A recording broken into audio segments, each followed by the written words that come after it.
Hello and welcome to the Gooner Talk, back again with you guys for another show, for another episode of our Tactical Breakdown series, our show in which we look at the players that Arsenal have been linked to in a statistical and analytical way. My God, the members are going to have a field day with that. But thank you for joining today of all days. I mean, you can kind of forgive the stutter because I'm in a little bit of stunned silence, or was this morning when I saw this link erupt from the bowels of the French media, because it is not one that I really kind of thought I was going to be ever talking about, covering, considering. Eduardo Camavinga, of all people, one of the most highly rated youngsters in European football right now, linked with a move to Arsenal at their lowest possible point as a club in my lifetime. It is a little bit stunning to see this, which does build up a level of suspicion, is probably fair to say, and use that word not lightly in any way. So before we go into the main bulk of the video, I do want to address where this story has come from. Obviously, I wrote about this morning and was one of the first people kind of on it, and a lot of people kind of tweeted about me writing about it. And I mean, Terry at the Football Terrace used that as the source. I want to put that out there that this very much came from French media, Le Ten Sport, which is a well-known publication of varying levels of credibility, tweeted out this story that Arsenal are supposedly working behind the scenes to position themselves very well to get this deal kind of done for them. Now, Eduardo Camavinga, for those that don't know, has been linked to a hell of a lot of clubs bigger than Arsenal in stature: Bayern Munich, Real Madrid, even PSG, who, of course, I wouldn't say are a bigger club historically, but certainly in terms of the competitive standing on the European stage right now are far and above Arsenal. And you can understand why some young players in France are certainly making that move over to PSG. We've seen it with Kylian Mbappe already, of course, and we're seeing it with others too. So there's lots of things to kind of discuss and talk about with this deal, and I'm interested to get your thoughts and your feelings as well about it. But before we get to the end of the video, when we do that, let me show you how we're going to go through this today. We're going to kick off with our expert insight. We're then going to move in to the graphical analysis and showing you what this guy is all about, for those of you who don't know. We're then going to go into looking at some statistical focus and comparing him to some of the players that are already at the club, and of course going into some of the players that we've been linked to as well, to see how he stacks up against them. And then at the end of the video, we'll be getting all of your thoughts and feelings about this deal. I've already seen some interesting comments. Some I agree with, some that I don't. So I'm really intrigued to get your thoughts and feelings. But to kick the show off, we are going to be getting some expert insight from Jeremy Smith, who you can find on Twitter at JeremySmith98, who is a well-known French football expert, has done loads of work for plenty of publications on French football. He's a Mets fan, not the American Mets very much so, the French team Mets in Ligue 1, but he knows his stuff about French football. We've covered a lot of French football with Jeremy in the past, last season, the season before. He's been with us for a long, long time. So sit back, relax, and enjoy Jeremy's thoughts on Eduardo Camavinga. Arsenal may be in for Eduardo Camavinga, the Rennes midfielder. And I have to admit, I would be surprised if he went to Arsenal, and it would be a massive coup if he did, because this is potentially one of the huge superstars of the next decade or so. Really talented midfielder who has all the sort of top European clubs making eyes at him. Real Madrid have already been sort of tracking him and flirting with him for a couple of years now. Bayern are apparently interested, PSG as well. He's also made noises about being relatively happy at Rennes as well, although the recent change of agent and obviously the financial situation in France and the fact that Rennes haven't had a great season, I think everything points to the fact that he will be leaving. But I'll be honest, considering where Arsenal are at the moment, even though I think there are stories that he's an Arsenal fan, I'd be surprised if he didn't go somewhere a little larger. Sorry, no offense. This is a player who sprung onto the scene as a 16-year-old, sort of really started making waves when, I think still 16, he was man of the match in a Rennes win over PSG. But basically everything he's done, he's taken in his stride. So going from the CFA, the sort of amateur reserve leagues in France, to making the Rennes first team, to Champions League appearances, to France under 21s, to full France appearance and scoring an overhead kick on his full France debut. Everything he's done, he just looks a class act. Generally, his head seems really sort of well screwed on, and he takes things relatively in his stride. He's a midfielder who really can do a little bit of everything. Very good defensive midfielder, although I think he's better playing slightly forward. He's formed a very good sort of partnership with Steven and Zonzi, who does the more holding role, allowing him to go a little bit more forward. So he's probably excels more as a box-to-box midfielder, but his eye for a pass and suggests that he could also really make it as possibly maybe not a number 10, but certainly a more attacking-minded midfielder. He's strong. He's a good tackler. He's got a decent shot on him. He seems to already read the game really well for someone so young, and really the sky's the limit for him. Interestingly, only this weekend he gave an interview saying that he was disappointed with the season he's just had, that he hasn't sort of matched the levels of the year before, and that he really needs to improve and get back to where he was, which I think was very lucid for someone so young. He's still only 18.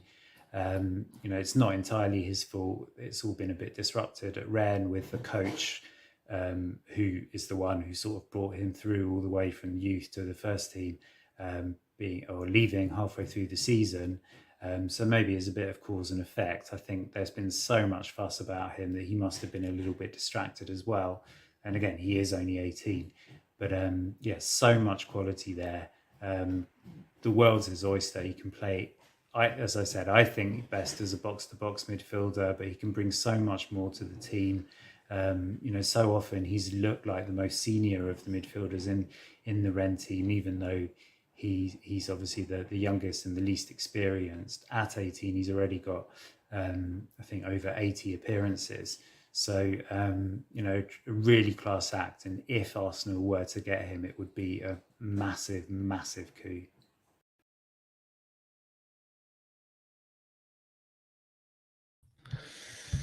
So there's Jeremy's thoughts on Eduardo Camavinga. Of course, this is, as he puts it, and by the way, no offense taken, Jeremy. We know where we are right now. It's not a good place. Regarding the likelihood of this, we know it's exceptionally difficult to get done. We've seen Letem Sport come out with things. We've seen Chris Wheatley give us some information that has basically said that it's a load of rubbish and that the people close to him have denied it. The AFC Bell was brought out of retirement to even comment on this as well. If you don't know about the AFC Bell, well, have you been? Have you living under a rock?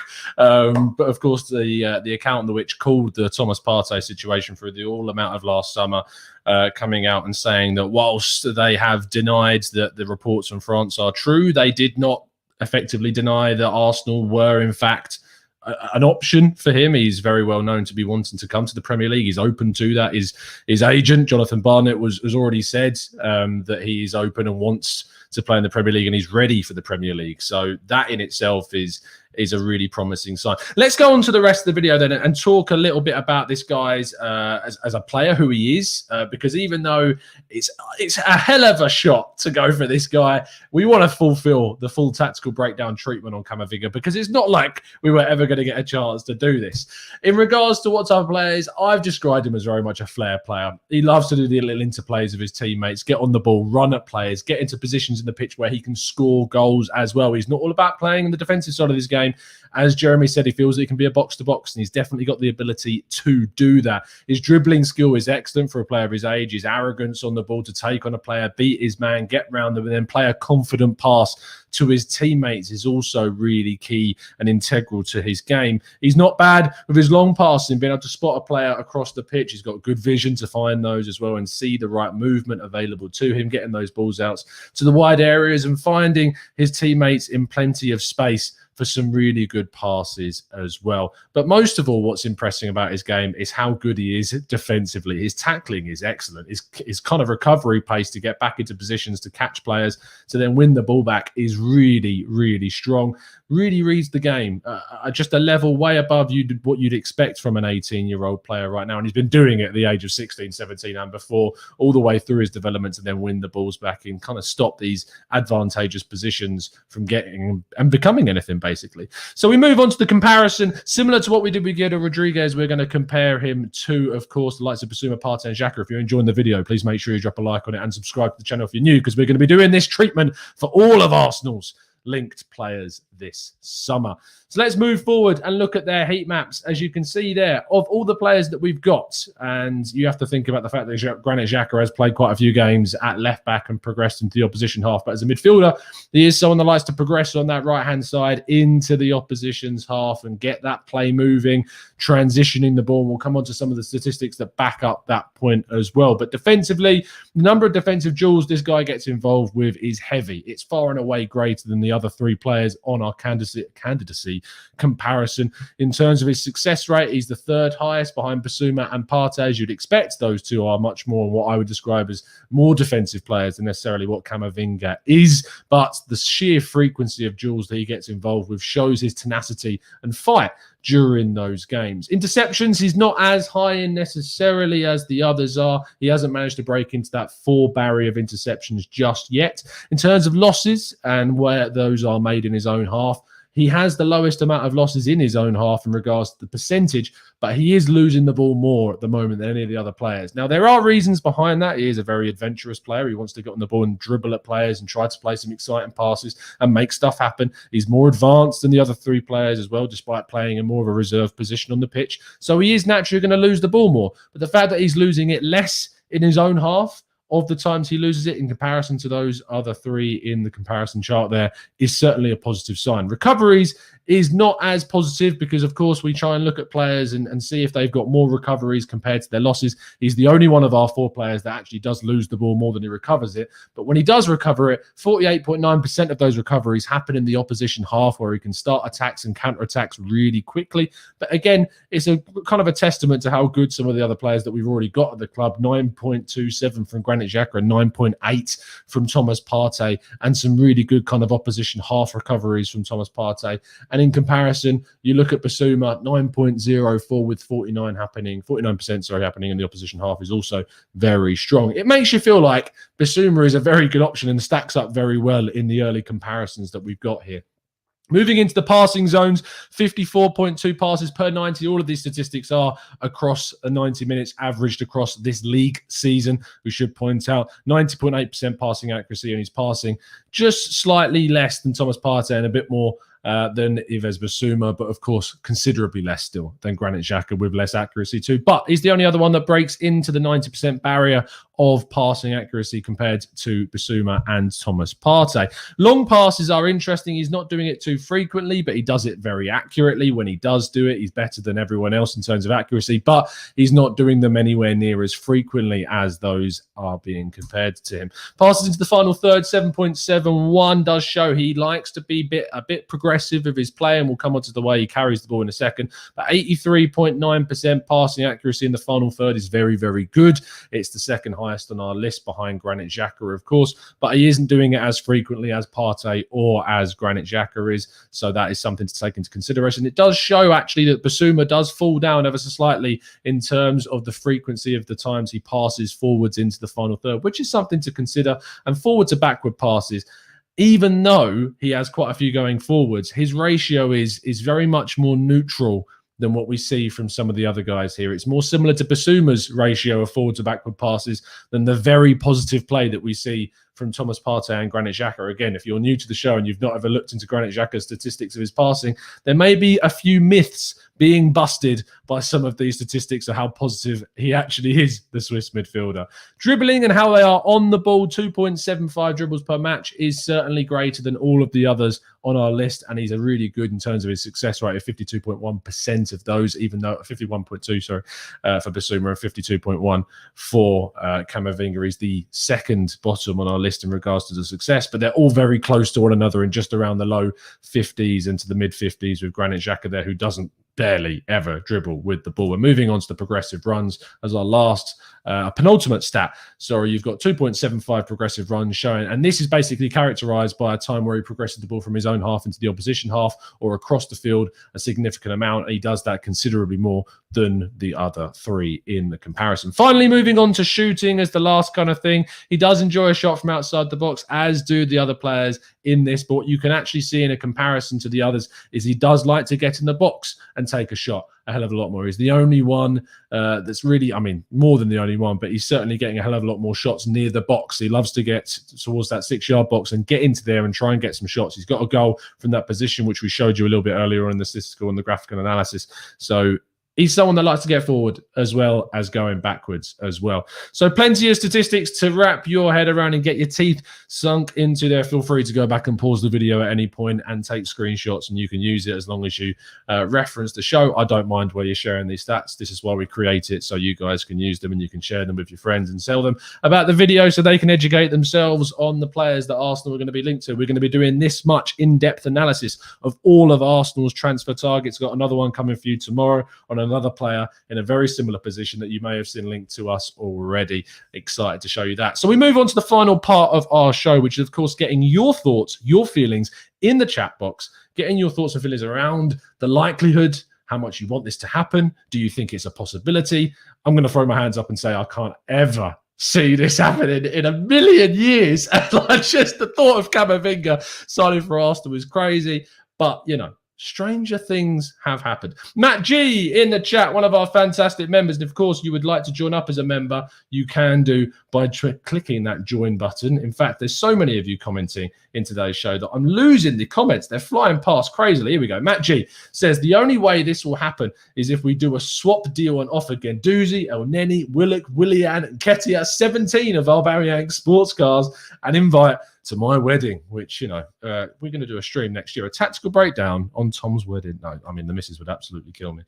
Dublin Gooner says, don't make us dream, Tom. I'm only reporting the news, fella. It's all I'm doing. I can only apologise. Brad Richardson says, I don't want Arsenal to be a selling club, but he will have resale value. And this is something that I've seen a few people point out in the chat, is that he may look at Arsenal, and you may not like this, but it's the reality of the situation. He might look at Arsenal as a bit of a stepping stone club to go from Rennes to Arsenal to one day go on to, say, Barcelona, Bayern Munich, Real Madrid, these types of clubs. He may look at them. And there's all the will in the world that within the time he could be here, he could help Arsenal transform into a side that is competing again at the top of the table. We don't know what's going to happen across the next 5 years. We can get a pretty good picture based on what's happened over the last 5 years, but you never know. But in my mind, if this was to happen, that is why I think it would. He would probably look at the club as a bit of a stepping stone, which some people don't like.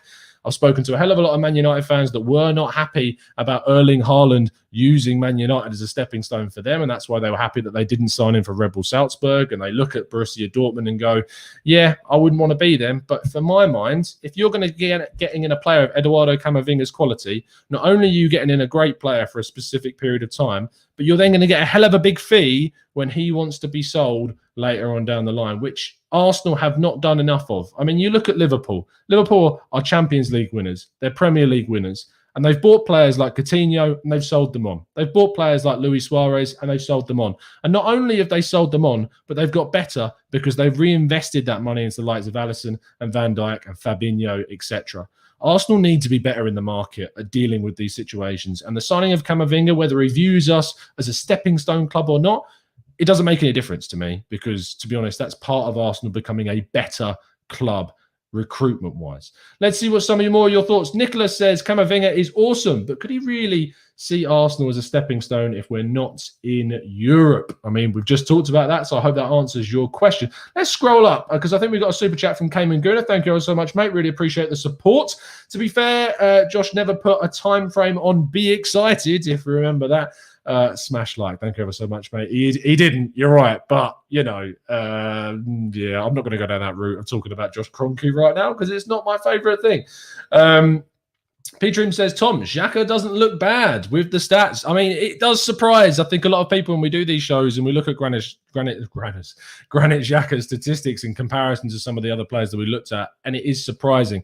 It may surprise you even more tomorrow when we look at our next target. Make sure you're subscribed with those notifications turned on to find out who that is going to be. Expert insight is recorded. Statistical comparisons are coming. Don't worry, there's going to be a really fun show for you guys to tune into tomorrow at a very similar time. Neil Gunner says, forget that Brewster for 20 million. Yeah, I mean, even the fact that players at Liverpool are being sold like Ryan Brewster, Jordan Ibe, Dominic Solanke, getting big money for these players that are going off. Meanwhile, we're paying Mustafi to leave, we're paying Socrates to leave, and we're still paying Mesut Ozil after he's left. The difference in the way the club is run is frankly an absolute joke. Alan Kavungu, who is one of our fantastic members as well, says, I'm fine with a stepping stone move. Frankie de Jong said he wanted to stop at Arsenal before going to Barca, which I would have loved, although he was very expensive. And he ended up, of course, going straight to Barcelona. I would have taken Frankie de Jong for a period of time and then sold him on for a huge fee. It's part of football. You shouldn't be so arrogant to be known as not known as, but certainly be used as a stepping stone club. It can certainly help you and drive you towards big honours with better performances and better players. So you should not let that affect you in any way whatsoever. Thank you ever so much, guys, for tuning in today. That's going to be the end of the video. As I said, you've got another video coming this evening. So we're doing a podcast with 3 fantastic guests, and we're joined by Mike from the Gooners Pod, Chris from A Burkout Wonderland, and Adam from the Football Terrace and TFO show. So make sure you tune in 8:30 p.m. UK time. It's going to get real. It's going to get honest about Arsenal. No one's going to be holding back in their thoughts about the club. So make sure you tune in for that. Tomorrow morning, of course, I'll be back as well at 8 a.m. UK time every single day to give you guys all of the latest Arsenal information regarding transfers. I'm sure there could be a little bit more fallout from this Camavinga deal, including some information on who we are going to be covering tomorrow in our tactical breakdown show as well. Please make sure you drop a like on the video, guys. It's been an absolute pleasure to speak to you as always. And as always, up the Arsenal.